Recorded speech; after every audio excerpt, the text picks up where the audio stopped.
Hello. Hi. We're back. It's back us again. Fucking we are starting a cult. That's Granum Jake. It's true. We were just having a very intense conversation about the alternative rock from like 1999 to 2005. Creed Yeah, specifically. We're talking like Creed, all of those songs. Yeah. Like I couldn't even really give you other bands, but you know what I'm talking Yeah, about. the Coming from a Lips of an Angel bands. Yeah, You know? they got all that shit. We were thinking, what's going on with that? It sounds so sweet. That is a generation of music that really could be forgotten, I think, and nobody would really miss it, you know? Come on. You kind of need it now. Oh, you need it. For It's like, part of the puzzle. You know, it's for contrast. It's a part of the puzzle, but it's one of those, if it never came out, would we truly miss it? What was that song? It's like, I can be your hero, baby. You know, that's like something like that, like one of those, like, they want you to feel the intensity of an Eye of the Tiger. Yeah, with but the they'll passion never of something else. I don't know. they'll never replicate the passion. It's a lame genre. If you know that song, let me know what it is, because it's stuck in my head. Because we're not going to look it up. I can't get We're it not. out of there. It's not worth it. But speaking of things that just won't come out of there, Yeah, we're there going to you talk go. about Waco. There you Perfect go. segue Wow, again. that was masterful. But yeah, we're gonna. So we told you last week how we got to the violent parts of the story. Yeah. Now we're gonna get to the siege. Yeah, you if you know? were looking for some terrible things, here we are, and there you go. Yeah, this is.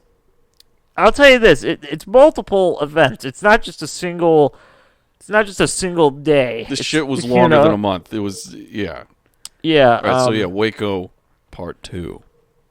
Yeah. Yeah. Why don't we go ahead? Yeah, we get into it. So we left off last time on February 28th of 1993, and with over 100 ATF agents surrounding the compound of Mount Carmel, accompanied by 3 helicopters, and a news team that was very early, about 30 minutes early. Ooh. It's been claimed that the news team was told by the ATF agents directly that there was going to be a raid that morning. Because, I mean, they were talking to press and all that shit, but they were just like, oh, it's going to happen today. People say that may have happened. But also, they just failed to tell them what time to show up. Mm-hmm. And that's why they were just like, let's just go really early. Yeah, it was. They pretty much. If any of you play video games out there, they got to the stealthy part of the game where it recommends that you use stealth, and they had no preparation for any other tactic, but it was super underdeveloped, and it just completely imploded. It crashed under the stealth. And it didn't work. Very much like the video game, you're going to have to restart from the last checkpoint because this is not going to fly. Exactly. It's exactly like that. But yeah, so they showed up. The raid was scheduled to happen around like 10 o'clock. They showed up at like 9:30. All right. Like, oh, shit. So they're just like, oh, God, I hate when this happens. So the first one, I'm going to greet everybody. But so the news team, however, was merely, they were the confirmation for the Branch Davidians of what they already knew was coming. Because apparently, on the way to Mount Carmel, the news team asked a local mail carrier, like, how to get to the compound, like, how to get to Mount Carmel. And they proceed to tell the mail carrier, they're just like, well, we got to go cover this raid. There's a raid that's going to go out on this compound. And it turned out that the mail carrier was David Koresh's brother-in-law. Yes. So that's just... So come on. They got the tip-off, and I do think it's funny because a lot of places won't tell the little tidbit of information, but once they knew this was going to happen in the compound, there was actually someone in there that was supposed to be a secret agent. And Yeah, kind of Robert Rodriguez. Yeah, and he kind of like gave up his whole like undercover thing, and Koresh knew, and he was just like, it wasn't your typical cult leader thing. He was like, get out of here. Just get out of here. Like, there's like reports that like he was just like, oh shit, my cover might be blown. And he like made up an excuse, he said, to like leave. But it's like they knew. They knew. They knew. Because he was like, oh, there's going to be a raid. I have to go water the plants or something. Like he made up an excuse and he left. And actually when they, like when when he was asked what they were doing when he left, he informed them that they were just praying. They were just praying. They were just praying. Yeah. So David Koresh and all of them knew that this was going to happen, and they just start praying because they didn't seem to want to fight, right? Yeah, they definitely don't want any violence. They really weren't fighters. Yeah. And I mean, contrary to the belief of the ATF and the FBI and everyone else on the outside, the case can be made that they were stockpiling weapons for some type of nefarious activity, but pretty much every ounce of evidence ever collected would show us that isn't the case. Yeah. It has a lot to do with authority mixed with the media who was in bed with them.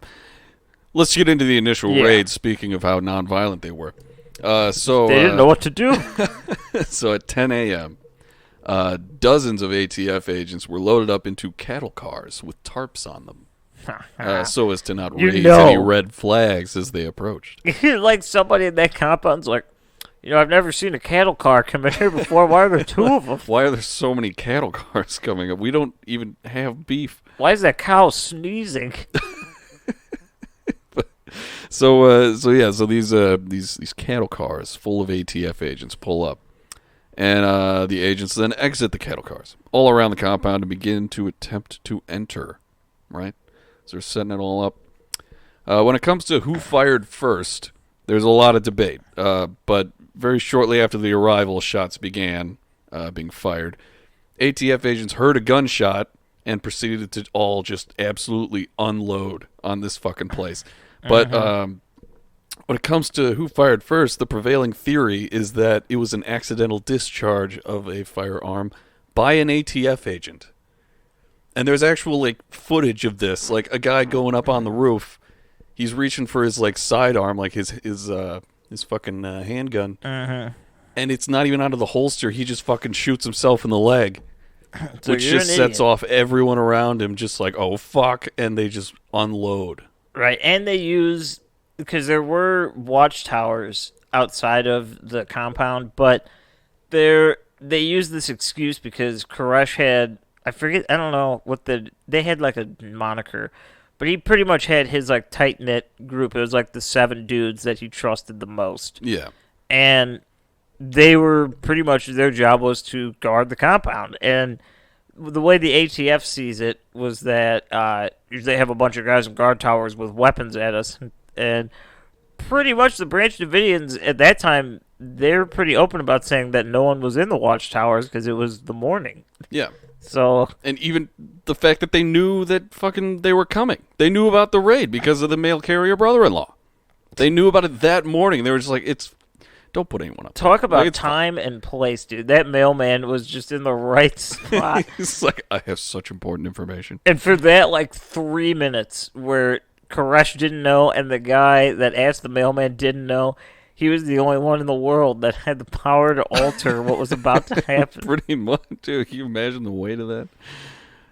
But so regardless of all of this, the ATF claims to this day that they were victims of an ambush and were simply defending themselves in this situation. Yeah, because we swarmed this guy's house and they shot at us, and that's an ambush. It's can you prove that they shot at you? It's no, I thought so. So we drove up there kind of illegally and just started to go in. All these guns were going off.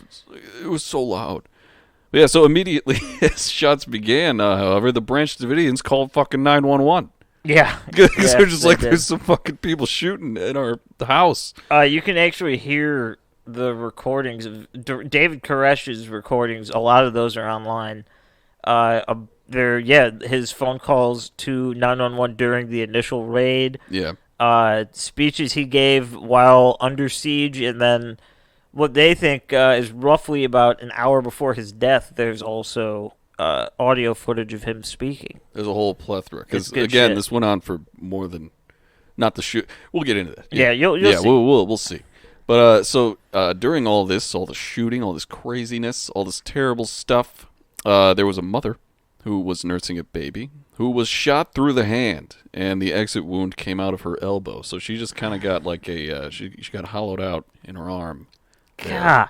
Could you with the baby on you her go to the teeth. hospital, it's okay, where does it hurt? You're everywhere. All up in here on this side. This entire part of my body. There was also another man who was he was shot and killed in his bedroom by bullets coming through the ceiling and walls because all three of the helicopters were filled with ATF agents, and they were also firing down onto the compound. And the compound's water supply was destroyed in this process. And so I think all of these things warrant a call to 911, right? Yeah, I mean, I don't see why not. Right? Dude, fucking Koresh was shot in the stomach during the first, few minutes of all this, prompting the 911 call. And that was made by Branch Davidian member Wayne Martin, who begged for a ceasefire because there was a lot of gunfire. During this call specifically, it's just there's men, women, and children inside here. Many of us are injured. We're not firing on you guys. Fucking, please stop it. And in the phone call, you can hear just thunder, and just thunder of all these gunshots going off. And he's like, "Do you hear that?" And he held it up. He's like, "That's not us." I mean, you got to think. Even if you choose to believe that these are cult members or something. These people aren't fighters. Even Koresh, as weird as this guy is, I'm almost certain that he's never handled a gun in a situation like this. They aren't ever. Fighters. And he said they weren't firing at the time that this call was made, but though that was true at the time, some of the members of the cult, they just ended up returning fire out of absolute desperation and fear of their lives. Because, you got all these fucking people with guns trying to shoot you through the windows of your house. This is not a Randy Weaver scenario. This is very different. The ATF couldn't handle one guy and his family. They think they're going to fucking get this 130 people out of this compound.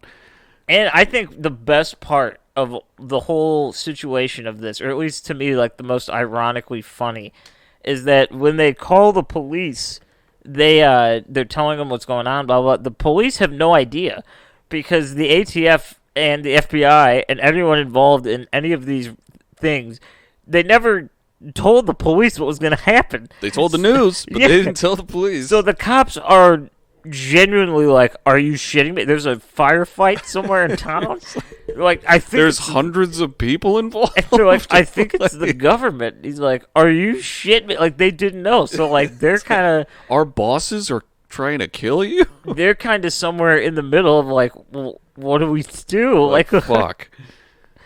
Dude, some of this craziness that was unfolding. There were ladders placed against the east side of the compound to allow the ATF agents to attempt to get into Koresh's room, as well as the storage room with the cache of guns that they were selling.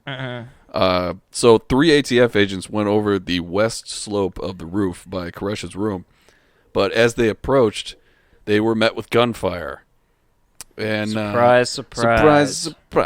So 1 agent died, another one was wounded, and the third went back to the other side of the roof to help attempt to get into the arms room. So he was just fuck that.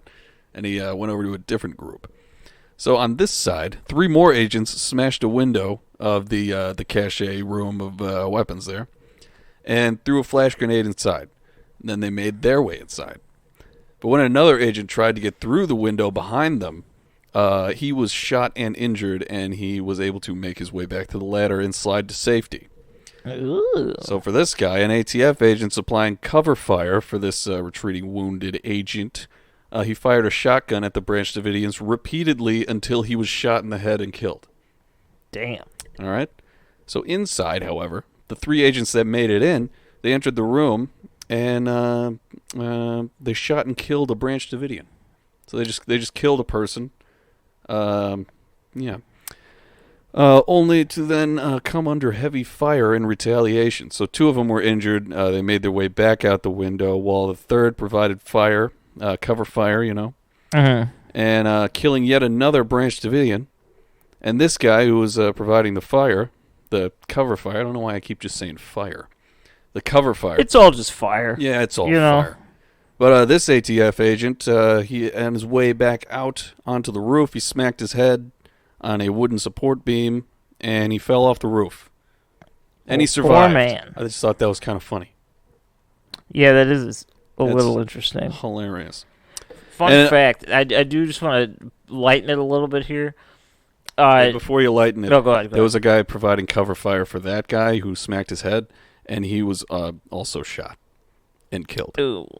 You see a lot of people dying already. A lot of people are dying. It's just bam, bam, boom. It's just a little interesting thing. We keep referring to the like the cache where they have all the weaponry. I just think it's adorable. They referred to it as the mag bag.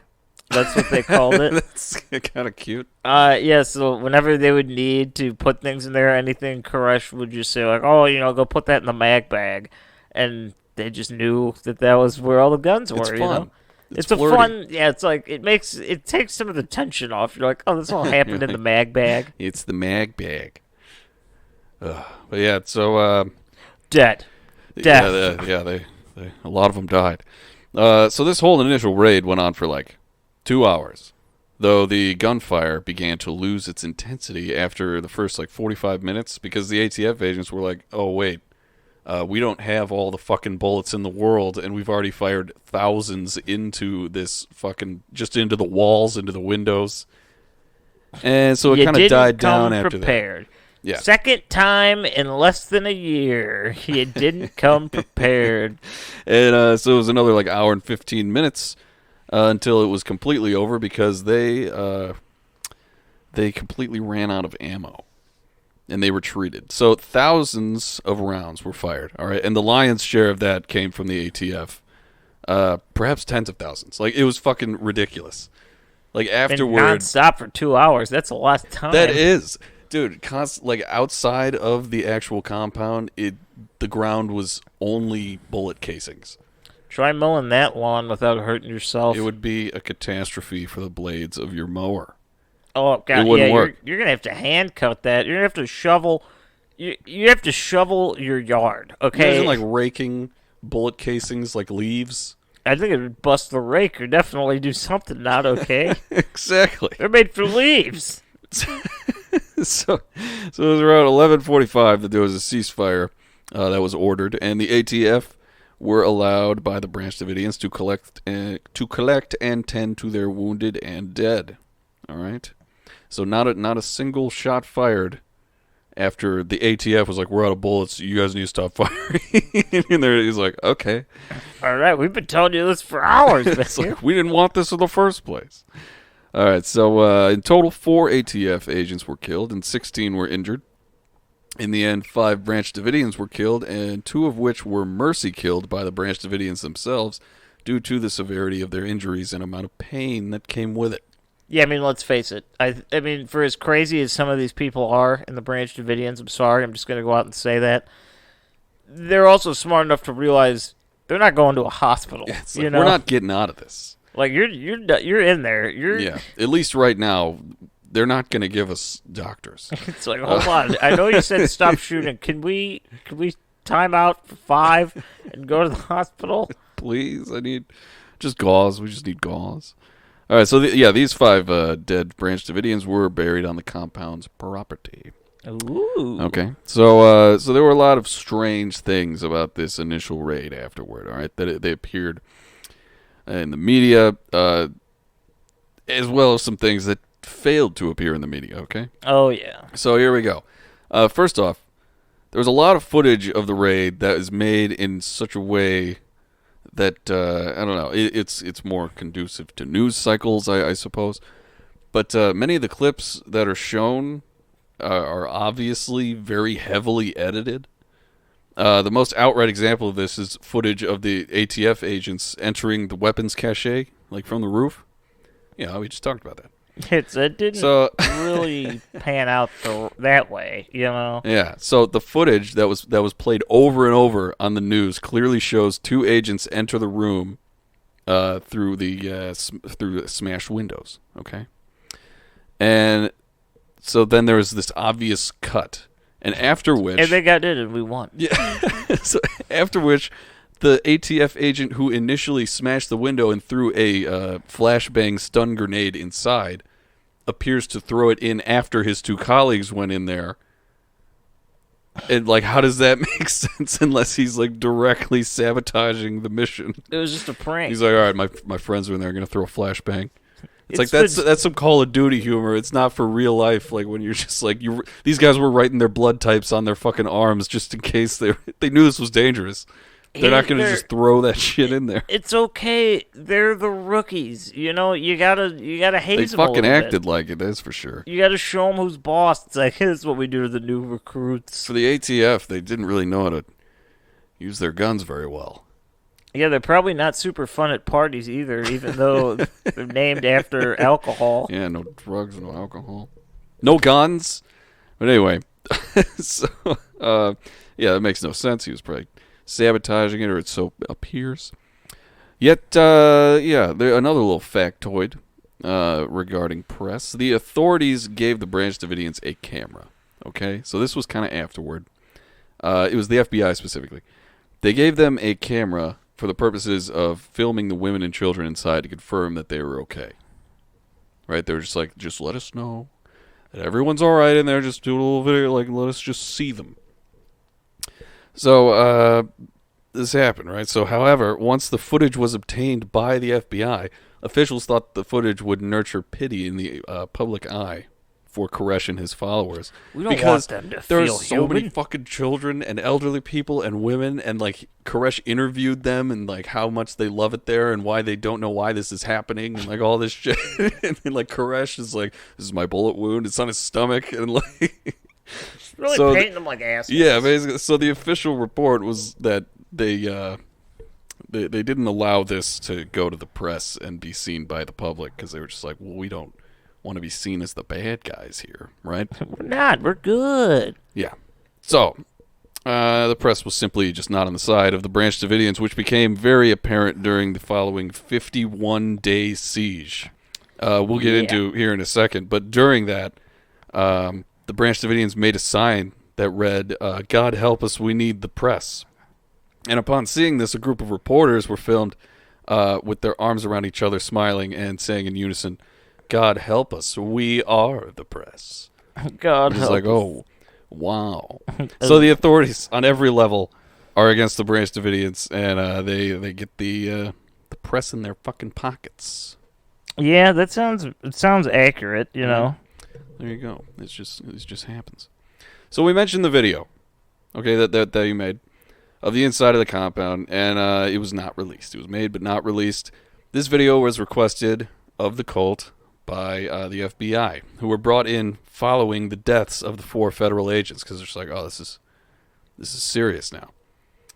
So the head of the FBI hostage rescue team, the HRT, was Commander Richard Rogers, who was heavily criticized after his handling of the Ruby Ridge siege, right? Because he fucked that one up he too. He fucking splattered that man's wife's head all over the fucking counter. It wasn't good. Not the best. Rest in peace, Stryker. Oh, Stryker's demise. Go back and listen to that episode if you want to learn more about that. But so it only makes sense that the footage was kept from the public, right? Considering how many children and elderly folk were featured and interviewed, Rogers doesn't want to further tarnish his reputation, you know? So both blue and gold HRT tactical teams were mobilized in Waco, and the pressure was on. Okay? There was a team of 25 FBI negotiators who supplied the cult with a phone and were the only contacts to the outside world that the Branch Davidians had, because they shut off the fucking power lines, electricity, and water to the compound. I'm giving you a cellular device. You can use it however you want. This is new technology. Do not call an ambulance. If you call an ambulance, I swear to God. No, that was another thing. As the initial siege was going on, there was like the main newscaster guy who was there. He called 911 as well. He's like, we need like every fucking ambulance in the county out here. And they were like on the phone for a sec, and the operator's just like, so every single ambulance in the county is already there. Like, so shit. It was fucked. But so anyway, yeah, we got the mobilized tactical teams. We got 25 FBI negotiators. We got no fucking electricity, phone lines, water. So during the first few days of this 51-day siege, the negotiators felt that they had made a breakthrough with Koresh because he agreed to come out peacefully with all of his followers, so long as the FBI took a radio broadcast he had recorded and broadcasted it nationally. And they did it. They just suckers. He fucking did it. So after the broadcast happened, it was just like him talking. However, Koresh told the negotiators that God had informed him to stay in the compound and, quote, wait. So he's just waiting. So that's cool. Following this, 19 children, ranging from the ages of 5 months to 12 years old, they were allowed to leave the compound. None were accompanied by parents, though there were some like caretakers that were members of the Branch Davidians. Uh-huh. So, but Koresh had made it clear to both his followers and the FBI that they could leave at any point. Like, all the members were free to leave if they chose to do so. Right? This is another thing that kind of sets them apart from other cult leaders. Yeah.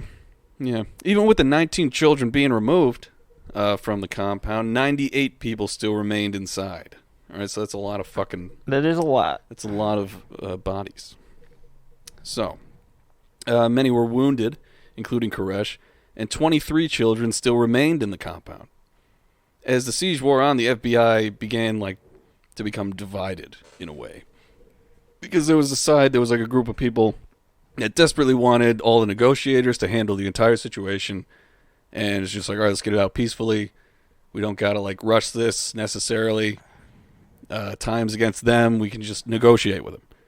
But then other ones were just like, well, we really want to do some tactical force with aggressive techniques. So what was the compromise? They both just did their thing at the same time. Okay. There was negotiation going on at the same time as these aggressive techniques. For example, in order to deprive the Branch Davidians of sleep, the FBI blasted deafeningly loud audio of jet planes, pop songs such as Nancy Sinatra's "These Boots Are Made for Walking." These boots are made for walking. As well as recordings of rabbits being slaughtered. Have you ever heard that? No, I can't say I have. You don't... I mean, just for the sake of this, you might benefit in looking it up just to see how fucking crazy that is, to just blast that noise. Whoever's listening, just look up... look up rabbits being slaughtered. Just do it in a private server or some shit if you don't want to be on a list of some sort. But in any case... I want to look it up. Do it right now. All right, I will. Look it up. Come on. You keep talking. I'm going to look this up. All right, so we got the bunnies being slaughtered. So yeah, they're using these fucking terrible, crazy techniques of depriving these people of sleep. There was also a point where an FBI negotiator, who seemed to be in the negotiation but also the tactical, aggressive sort of thing, he heavily implied on the phone that they could just burn down the compound at any point. To which the Branch Davidians they responded with the fact that they only had one fire extinguisher in the entire place. And to this, the FBI agent responded, somebody ought to buy some fire insurance. Fire insurance? Which is so lame, but it's so also real. All right, I'm going to see if this is an actual sound. No, this is someone just explaining. I want to hear. We got to hear the I want to hear the rabbits. scream. You got it? That sounded like, what's her name? The narrator? We're straying already. It's Gillian Anderson. Jillian Anderson. What's her name? She's talking about rabbits being slaughtered? Scully? Oh, really? Yeah. That was her. Nice. So that's what she's doing nowadays. I'll be honest. I'm trying to find videos, and I'm going to wait till I'm done. Yeah, maybe we just... a rabbit hole. Yeah. Oh, no. But yeah, all right. So, so if you can find noises of rabbits being slaughtered, just know. All right? Just try to find it. So, better buy some fire insurance. During all of this, Koresh was continuing to negotiate more time, right? He claimed that God had ordered him to write a text and was not to leave until he was finished with it, okay? Many negotiators took to calling all of the things that Koresh would talk to them about on the phone Bible babble, which is really fun to say. So needless to say, these negotiators did not take Koresh or his reasonings for remaining inside of the compound seriously. So hope is dwindling. Wasn't really there to begin with. All hope is lost. All hope is lost. You're doomed. We're losing You're doomed, kid. We're losing it. I'm going crazy. So outside of the compound, at this point, like we're maybe a month into the siege, right? They're just kind of waiting them out. Outside of the compound, there were 9 Bradley fighting vehicles. And I looked these fucking things up. They're basically tanks. There's 9 tanks, as well as 5 M728 combat engineer vehicles patrolling. And they were used to like take down fences and like fucking clear areas and stuff. So they were taking down fences all around the compound. They were running over Branch Davidians' cars that they had personally bought. You know, it's their property. And they also repeatedly were running over the grave sites of the fallen Branch Davidians. Even though the Branch Davidians called them up, like, hey, can you like not do that? And also the negotiators were kind of pissed at the guys driving, but so yeah, they were driving over graves. It sounds accurate. It really does. Just a little more disrespect. Mm-hmm. Mm-hmm. So yeah, after it began ramping up, fucking Jesus. Due to the lack of resources, after all this shit's going on, due to lack of resources, those inside the compound were forced to survive on rainwater and old military rations that they had stockpiled. Luckily, right? Yes, of course. Yeah. So after things began ramping up with the military vehicles and continued peace disruption, Koresh ordered a small group of his followers to leave the compound. Interesting, right? So, 11 members left the compound, and they were immediately arrested as material witnesses. And one was charged with conspiracy to murder. Ooh. Isn't that just fucking crazy? But of these 11 people, none of them were children, because all 23 children remained inside of the compound willingly, due to the fact that the children that were chosen to leave previously, accompanied by the caregiving women from the compound, they were immediately separated from one another and placed under state custody, followed by hours of interrogation. Okay. Terribleness. All right? And it was from a lot of these extensive interrogations of these fucking children between the ages of 5 months and 12 years that these extremely young children, right, that authorities got statements from children that young after hours.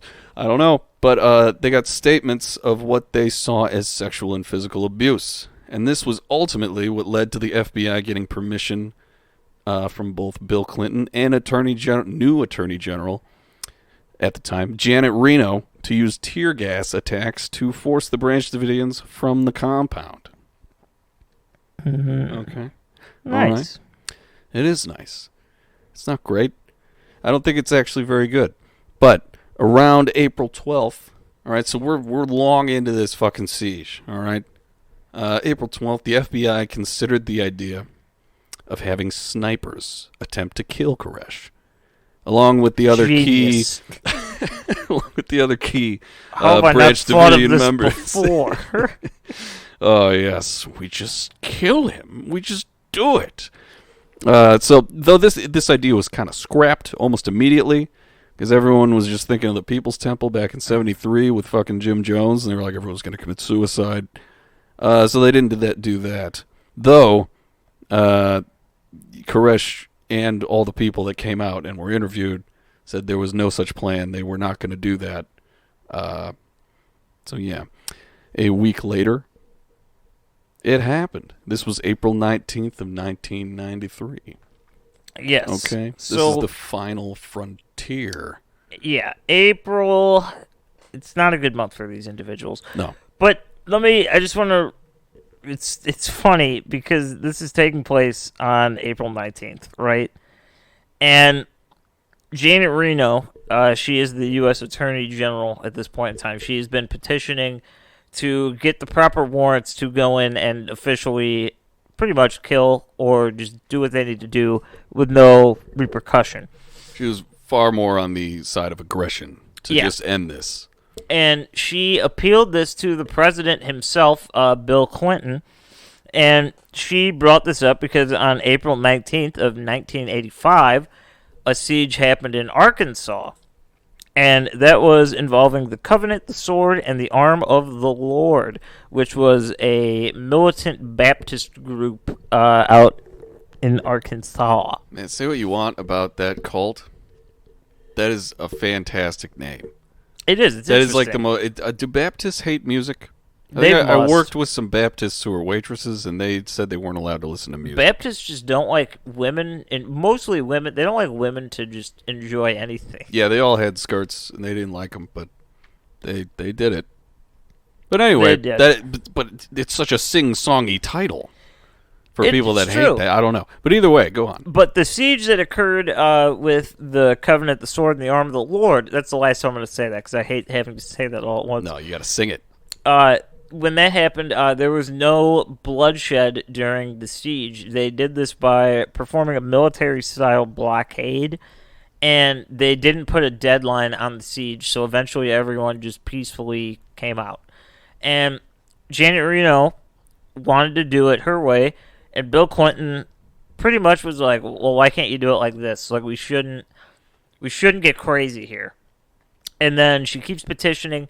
It's costing the government over $1 million per day that they're present in Waco. And that's in no way the government itself's fault. No way. Right. And she pitches that this is different than the Covenant, the Sword, and the Arm of the Lord because she believes that murder and child pedophilia is occurring at an extreme rate in here. So this is a very different circumstance.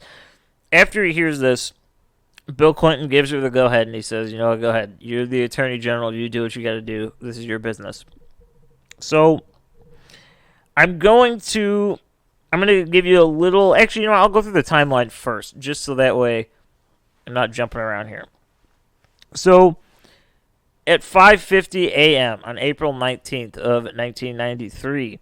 the agents call the Branch Davidian compound on that fancy little phone that they got, and they're telling them, here's the deal, take cover, we're bringing in tanks. So they give them warning. It's supposedly said by agents that a Branch Davidian member that was unnamed took the phone and threw it out the window, but you'll see why that is untrue later in this story. It's kind of funny if it did happen, though. 5 minutes later, at 5:55 a.m., the FBI hostage rescue team, they send out 2 armored vehicles into the building. One goes to the left, one goes to the right. Both sides are covered. Everything's happy. 6 a.m., the FBI surveillance tapes that they had planted in the wall, they started playing. And they started screaming, "Everybody wake up! Let's start to pray! Let's start to pray!" And it keeps repeating and repeating. And at this time, the vehicle that had merged to the left, they were ordered to start throwing tear gas into the building. 5 minutes later, another armored vehicle shows up, and they start ramming the door. And now they're pumping tear gas into the building. From a hole in the wall on the right part of the compound. They're shoving it into this hole, filling it with all this shit. At this point, an agent says that he hears gunfire from in the compound. He believes it's coming towards him. At 6:10, this is kind of where the FBI got in trouble because it was recorded. I've actually heard this, that they tried to bring charges up on this, but nothing came of it. Of course. The FBI agents were yelling into the compound, pretty much making fun of everyone. And he's telling them, like, hey, don't come out yet. Like there's going to be your time. Don't worry. So they start to antagonize these Branch Davidians in there, and that is proven. We know that just happened. Openly. Mm-hmm. These American citizens. By 6:12 a.m., Branch Davidians were heard inside the compound, pretty much understanding that they were going to die or that they weren't going to stop until they were dead. So this is happening. About 20 minutes later, at 6:30. The entire building has officially been gassed or covered in tear gas. So everyone inside is getting their shit rocked. They're getting gassed. Mm-hmm. Crying. That wasn't enough, though, because 15 minutes later, at 6:47, the hostage rescue team, they start firing plastic, non-explosive tear gas rounds into the windows. So, yeah, just take some more. So get some more in there. Take a bigger hit. By 7:23, the surveillance recordings by the FBI show that Branch Davidian members are ready to burn the compound to the ground, as they have been quoted running around saying, "The fuel has to go all around to get started," and then a second person chimes in and says, "Well, there's 2 cans here, if that's poured soon." All right. So now they're talking about burning it down. Interesting.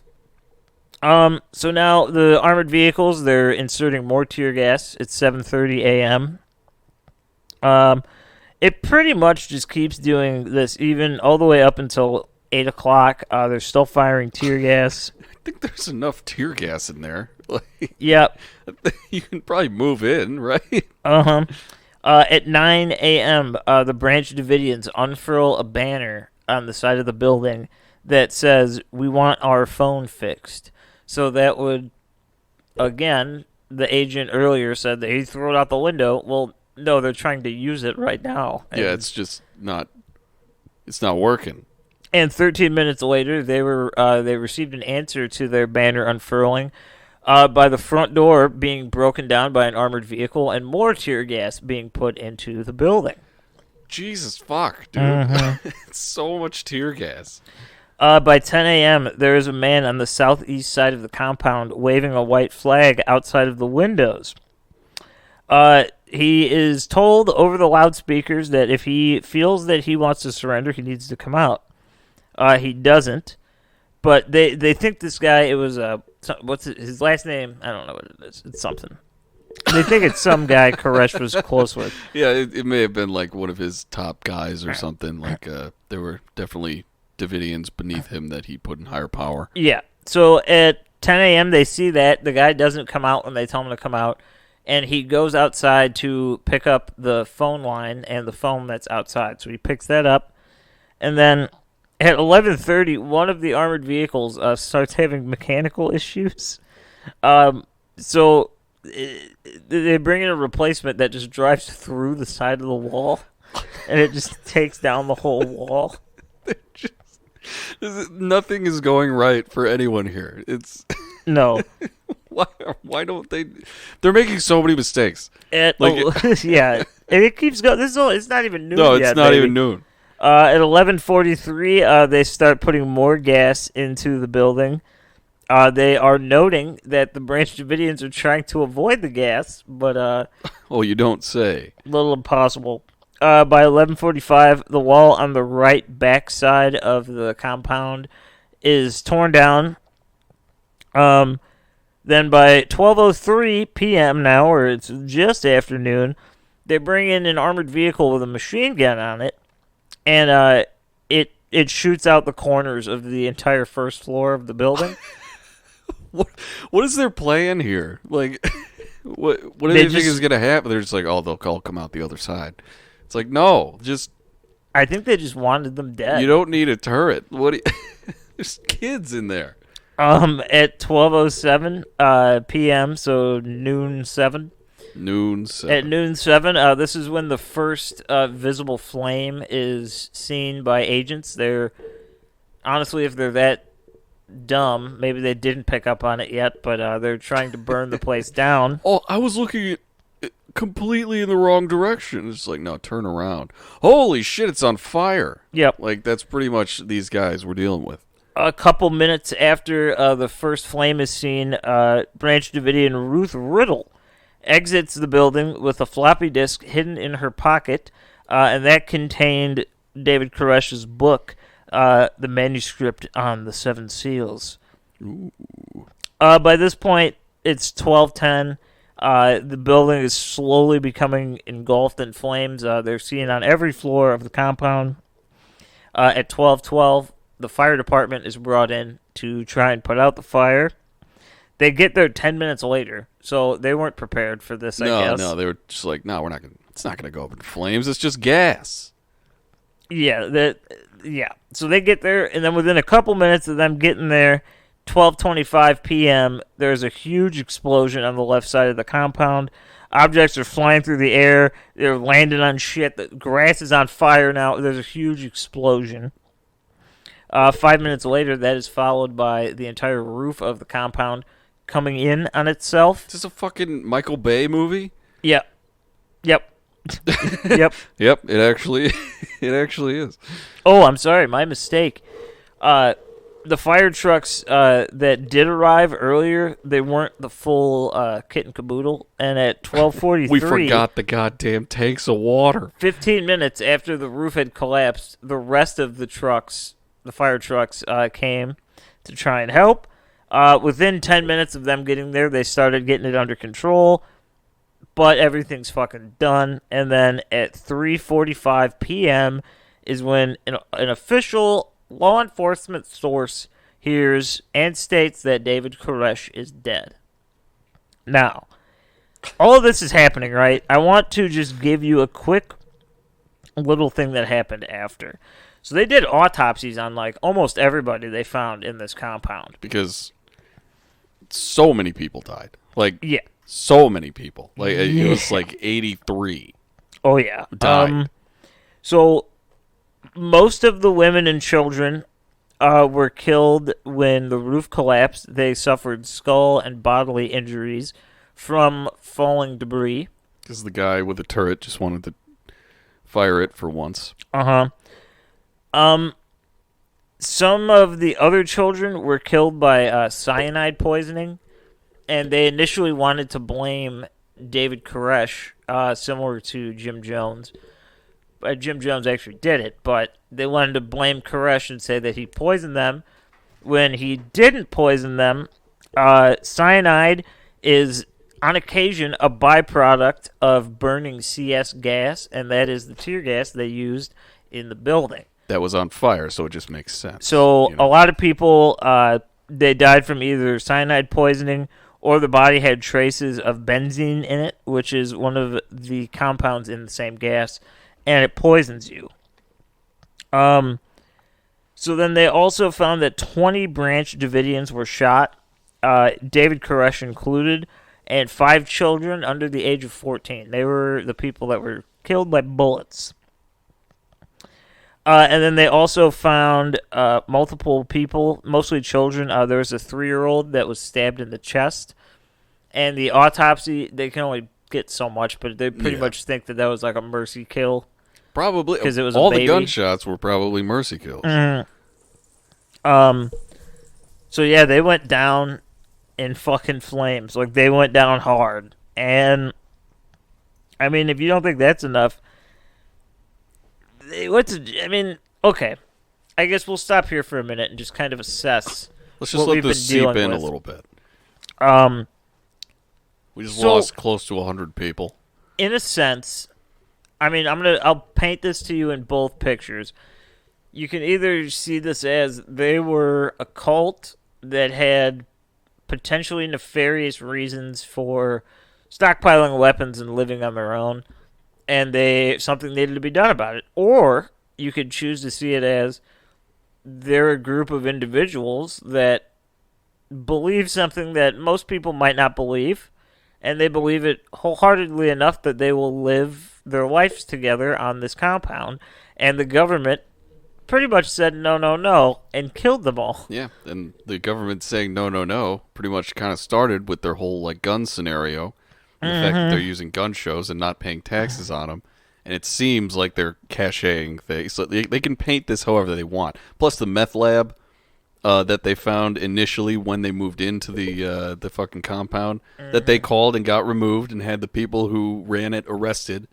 They used that in the history of the property as an excuse to go in as well. It's like all these government agencies really didn't need to be involved in this. Yeah. And isn't the ATF included? Like, they didn't even need to do anything.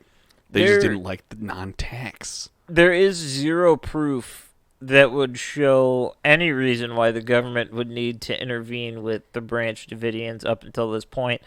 Now, that's not to say that, I mean, there could have been more. Maybe it could have spawned into something nefarious, but at least at the time of these events, there was no actual proof that gave anybody reason to believe that. And how it all unfolded was overkill for even if they did have that shit. But they didn't. And they were just fucking these people's lives up. This is where it gets connected to Ruby Ridge, because it is heavily, heavily believed that the government left a bad taste in a lot of people's mouth with what they did at Ruby Ridge. And if you want to be honest, they might have had more of a right to do what they did at Ruby Ridge than they did in Waco, Texas. Yeah, because that guy was fucking selling an illegally sawed-off shotgun. It was too short, and he was selling it. At least privately. There was a crime involved in that one. But it's pretty much it's all but openly accepted at this point that his wife holding a baby didn't deserve to die. Well, Neither did his son or Stryker. It's pretty much common knowledge now that the only reason this happened was it wanted to restore some faith in the government after the botched siege of Ruby Ridge, and they saw this as an opportunity to do it the right way and make people believe in them again and think that if this were to happen, they would have it under control. And it totally backfired. They botched the redemption. It totally backfired. Idiots. Because little did they know, Timothy McVeigh would, he'd really have something to say about that, wouldn't he? Yeah. Just 2 years later. Well, yeah. Everyone knew his name. Yeah, well, that's definitely a topic. That's something else, yeah. In probably the immediate future, just because it's very connected to this. Yeah, why not? Part of his excuse was that he was very pissed off at the government for how they handled these situations, and specifically Waco, because he was at Waco. He was not a Branch Davidian, but Ted Kaczynski drove to Texas during the whole 52-day standoff to go down there and take pictures and see what was going on. Ted Kaczynski or Timothy McVeigh? Or Timothy McVeigh. I'm sorry. Yeah, I was going to say. We're mixing. Yeah, no. We're mixing bombs. Timothy bombers. McVeigh. I'm sorry. Yeah, Timothy McVeigh. Kaczynski. Yeah, Timothy McVeigh went to Waco while this is happening, and I mean, I'm not. Yeah, okay. I want to blame the government, but it's not as simple as that. I mean, there's definitely arguments on both sides of the coin here of who was right and who was wrong. I would say the way it was handled was totally wrong. No, yeah. But there were 4 ATF agents in total for this entire thing that were dead.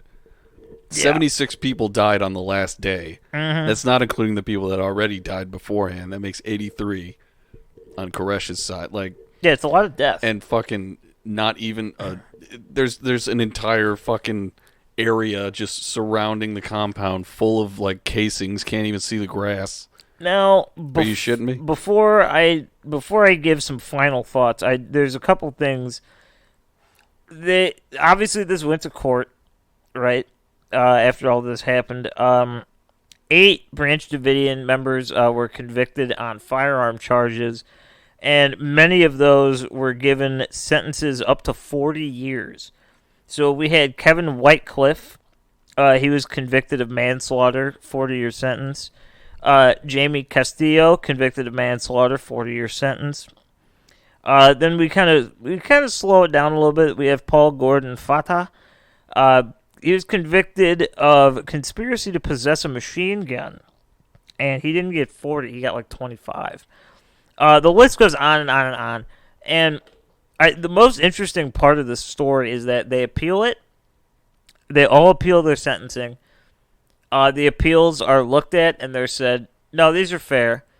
And then they appeal that one, and it goes to the Supreme Court, and the Supreme Court is like, no, none of this is right. It's like, can you just let these people go? So, in the most severe cases, they chopped 25 years off of everybody's sentence, and by July of 2007, every Branch Davidian member was out of prison. So, the one, like the heavy players, the ones that were even convicted of manslaughter, they were only in for like 14 years. It's not really that bad. It's not very good. But you think, for I mean, protecting the property. You think the appeals, if you ever do anything with the government, there's a lot of red tape, and any appeal like that, especially with the Supreme Court, you gotta wait. Like, you're waiting a good amount. Yeah. They got a lot of stuff on their desk, I guess. But yeah, so the Branch Davidians, they did try some civil suits against the government. Pretty much, it never went anywhere. They got close, but then the opposition appealed it and said that the judge had close connections to the Branch Davidians and it wasn't a fair ruling. And then when they did he just show compassion? And then pretty much they sent that to the Supreme Court, and the Supreme Court was like, pretty much like, shut the fuck up. We don't care. This is not our... They threw it out, and they stuck with the judge's ruling, and the judge, while he was empathetic to the Branch Davidians, he also was pretty honest in saying, like, there's nothing you can do. Like, take it as a win that you're not in prison. Like, just, you know what I mean? Like, you're alive, you don't owe anybody anything. Like, just, that's it. He ends the proceedings with, it's a crazy story to tell, though, right? Kind of, like, that's all they got. It's a conversation piece. And yeah, so, as far as David Koresh, it's never really been said openly and honestly by the autopsy reports, but it's pretty believed that he was pretty much just killed in the fire. Like, they don't say anything more than that. It's kind of speculated that one of his, like, right-hand men shot him in that, because he had a bullet hole in the center of his goddamn forehead going straight in, and so they think that one of his right-hand men killed him and then killed himself. And you know what? That's speculated, but who fucking knows? There's a lot of gunfire going off in this entire story. And it's funny because after this, this doesn't happen much anymore. This I wonder why. The whole idea of the government siege it's kind of all but non-existent since then. Well, they're calling the shit at the Capitol a siege. Yeah, I don't know. On the news, that's plastered up there in red, white, and blue. Maybe if it wasn't just a bunch of, like, nobodies, it'd feel like, oh yeah, this is a siege. It's like, it's just I don't even want to get political. Yeah, let's not get into that. I just saw that word on the news today. I was like, oh, it's fun. It's all nonsense. It's just stupid. Yeah. Everything's dumb. David Koresh, for everything that he was, maybe he was a pedophile. I mean, he openly was, but maybe it was like prophet, musician, pedophile. He was everything. He had it all, and he killed himself for it, really. But, yeah, I mean, Waco it's one of those things where it's never going to be totally forgotten. It was... And it's never going to be completely known. There's never going to be factual info on the entire thing. It's very muddled because it opens a lot of philosophical questions, because at the end of the day, where is the line drawn? So they're just practicing their religion, which is, it's fine. That's what you do here. Now, his belief system has him committing pedophilic acts. So there's this gray area of, is that allowed? Sort of, but they didn't really get into the actual ages of these children. Exactly. And the age of consent, like we talked about in the last episode, in Texas at this time was 14. So right. And that's right around the age of when, like, girls hit puberty and are able to bear children, which, again, was his ultimate goal, was to have wives. Yeah, and it's very muddled around these parts, because then besides that, it's not illegal to own weapons in this country. So It's not. It's not illegal to buy them from gun stores either, or sell them in the same way. right, so where exactly, it's a bunch of gray areas in the law that allowed this to happen. And it really only happened because of, I mean, exaggerated claims of what was occurring. It's all the angles that they chose to hone in on regarding things that actually happened. So I don't want you to think I'm pro Branch Davidian. However, I'm I not think pro anything in this story. I think it's fair to say, especially not the ATF. They got the really shit end of the stick for what they did. I mean, they didn't do anything, and it ended up costing them, almost every one of them, their lives. Yeah. Yes. He said, like, a few people got charged with stuff in the Branch Davidians. It's pretty much all the ones that were still alive that weren't killed by the fucking last raid. And honestly, they probably would have killed them if they didn't have cameras. They came out of the building, they probably would have shot him in the head. But they would have just edited it like they did with the fucking footage that they were putting on the news cycle of the initial raid. That's true. You know, like it's all terrible. But none of it's good. Waco it's kind of in a class of its own because, I mean, it is a siege, but it's like, what is it? Is it a cult? Is it a religion? Is it an ideology? What is it? Like, what is it? Someone tell me. It's a bunch of political misfire.